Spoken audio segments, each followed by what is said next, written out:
नमस्कार मित्रांनो, या महाराष्ट्राने भ्रष्टाचारामध्ये अत्यंत टोकाचं पाऊल घातलेले आणि प्रगतीच्या शिखरावरती गेलेलं आहे आणि या महाराष्ट्राला खूप चांगले दिवस येण्याचे चित्र निर्माण झालेले आहे। या महाराष्ट्रामध्ये भ्रष्टाचार करताना एक साधा स्टोअर कीपर, एक साधा शिपाई सुद्धा आपल्या उच्च तंत्र शिक्षण मंत्र्यांना कसा भारी पडतो हे मी तुम्हाला दाखवण्यासाठी हा व्हिडिओ काढलेला आहे।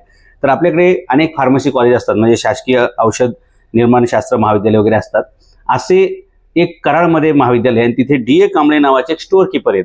तर या स्टोअर कीपर महोदयांनी 2011 पासून आहेत बरं का तिथे खरेदी आदेश, स्टोअर रजिस्टर, बिले, वाउचर्स, देयके, प्रत्यक्ष साठा आणि वापर या सगळ्यांमध्ये जो काही घोटाळा केलेला आहे तो दरवर्षी किमान 1 ते 1.5 कोटी रुपयाचा घोटाळा आहे। आणि ज्यावेळी याची सगळी तक्रार करण्यात आली त्यावेळी ह्या तक्रारीचं गांभीर्य एवढं होतं की विधिमंडळामध्ये उच्च तंत्र शिक्षण मंत्री तेव्हाचे पण आणि आताचे पण चंद्रकांतदादा पाटील यांनी हा प्रश्न विधानसभेमध्ये घेतला। ते काय म्हणले ते फुटेज तुम्हाला मी दाखवतो। एका दिवसात चौकशी करतो असे म्हणले, परंतु आजपर्यंत या डी ए कांबळे या भ्रष्ट स्टोअर कीपरवर कोणतीही कारवाई झाली नाही। दुर्दैव महाराष्ट्राचं एवढं असं आहे की आता याच कांबळेंच्या फॅमिलीतील त्यांचा मुलगा कामेश कांबळे हा निवडणुकीला उभा आहे आणि अशा प्रकारे भ्रष्टाचारातून जर लोकांची सुटका झाली, त्यांना काही शिक्षा झाली नाही, तर ते किंवा त्यांची पुढची पिढी राजकारणात येते आणि मग जो भ्रष्टाचाराचा भस्मासूर तयार होतो तो जनता कोणत्या प्रकारे थांबवू शकणार नाही आणि महाराष्ट्राच्या जनतेचं तेवढं केवढं मोठं नुकसान होणार आहे हे तुम्हाला सांगता येणं शक्य नाही। या संदर्भामध्ये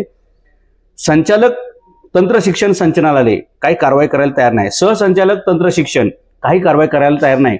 या प्रकरणामध्ये आर्थिक गुन्हे शाखा जी आहे इकॉनॉमिक ऑफेन्स डिपार्टमेंट यांनी गुन्हा सुद्धा नोंद करायला तयार नाही। त्यामुळे या महाराष्ट्रामध्ये सगळं न्याय व्यवस्था, सगळे शासकीय यंत्रणा ही कोलमडलेली आहे। एक साधा स्टोअर कीपर उच्च तंत्र शिक्षण मंत्र्यांना भारी पडतो। विधिमंडळामध्ये चंद्रकांतदादा पाटील यांनी याच्यावरती भाष्य केलं, त्याच्यावर कारवाई करायला सांगितलं, परंतु आतापर्यंत तंत्र शिक्षण विभाग संचालक, सहसंचालक आणि इकॉनॉमिक ऑफेन्स हे कोणी याच्यावर तक्रार करायला तयार नाहीत, यांची तक्रार नोंदवून घ्यायला तयार नाही। त्यामुळे डी ए कांबळे एकदम मोकाट सुटलेले, सुसाट सुटलेले आणि तुफान औषध निर्माण कॉलेज जे कराडचं ते लूट चालू आहे। आणि तुम्हाला सांगतो, एवढा सगळा फ्रॉड चालू असताना सुद्धा शिक्षण मंत्र्याच्या उच्च तंत्र शिक्षण मंत्र्याच्या आदेशाला सुद्धा कोणी जुमानायला तयार नाही। विधिमंडळात लोक सर्रास आणि धडधडीत खोटं बोलतात की काय अशी परिस्थिती निर्माण झालेली आहे। या महाराष्ट्रामध्ये मंत्र्याला शिपाई भारी पडण्याची अशी अनेक उदाहरणांची आम्ही सिरीज चालू करणार आहोत। ही पहिली सिरीज आहे आणि त्याच्यामुळे याच्यामध्ये डी ए कांबळे यांचा आम्ही पर्दाफाश केलेला आहे आणि कशा प्रकारे हे भ्रष्टाचार करतात, त्यांनी जेसीबी किती घेतल्यात, डंपर किती घेतल्यात, फ्लॅट किती घेतल्यात, जमिनी किती घेतल्यात, डिफेंडर गाड्या किती घेतल्यात, ह्याचा आकडा जर तुम्ही ऐकला ना तर मंत्र्याला सुद्धा लाजवेल एवढे पैसे डी ए कांबळेंकडे जमा झालेले आहेत। आणि विशेष म्हणजे चंद्रकांत पाटील त्यांच्यावर कोणतीही कारवाई करत नाहीयेत आणि चंद्रकांत पाटलांनी जे काही सूचना दिल्या आहेत त्याच्यावरती संचालक आणि सहसंचालक तंत्र शिक्षण हेही काय कारवाई करत नाहीत आणि इकॉनॉमिक ऑफेन्स विंग म्हणजे आर्थिक गुन्हे अन्वेषण विभाग काहीही त्याच्यावरती तक्रार करायला किंवा तक्रार घ्यायला तयार नाही। त्याच्यामुळे प्रत्येक शाळा कॉलेजची, शासकीय शाळा कॉलेजची जी लूट चालते ती लूट बघा अशी शिपायापासून ते मंत्रिमंडळापर्यंत त्याचे धागेदोरे लागतात का काय असं आपल्याला उघड होईल। ज्याच्यावरती विधिमंडळामध्ये चर्चा होते त्याच्यावरती ताबडतोब निर्णय होऊन त्याची गुन्हा दाखल होत असतो, त्याच्यावर कारवाई होत असते, असं एक चित्र यशवंतराव चव्हाण, वसंतदादा पाटील यांच्या कार्यकाळामध्ये पाहायला मिळायचं। आता महाराष्ट्रात तसं पाहायला मिळत नाही। चंद्रकांतदादा पाटील काय म्हणले विधिमंडळात ते बघा। आणि अजूनही आम्ही 16 जानेवारीला ही तक्रार केलेली आहे बरं का, चंद्रकांतदादांकडेच केलेली आहे, त्यांच्या सर्व डिपार्टमेंटकडे केली आहे, पण अजून काय त्याच्यावरती काय व्हायला तयार नाही। त्यामुळे महाराष्ट्रामध्ये असे जागोजागी शिपाई भ्रष्टाचार निघाले की मग प्राचार्य पण, आता तिथे प्राचार्य बघा हे देवकारे म्हणून येतं, तेही काही कारवाई करायला तयार नाहीत। एक शिपाई जर 50-50 कोटी रुपये शासनाचे ढापत असेल आणि त्याच्यावर शासन काहीच कारवाई करत नसेल तर विचार करा मग वरचे लोक किती ढापत असतील। त्यामुळे आम्ही ही सिरीजच चालू करणार आहे की हे तंत्र शिक्षणमध्ये हे भ्रष्टाचाराचं नवीन जे तंत्र आणि मंत्र यांनी डेव्हलप केलेले आहेत त्याच्यामधून पुढच्या पिढीला मात्र शिकायला काही शिल्लक राहणार नाही। भलतंच काही लोकशाहीमध्ये घडतंय आणि म्हणून आम्ही या भ्रष्टाचाराची एक मोहीम मालिका चालू करत आहोत, जेणेकरून पुढच्या पिढीला शासकीय कॉलेजमध्ये शिक्षण मिळेल, अन्यथा शिक्षण मिळणं दुरापस्त होईल।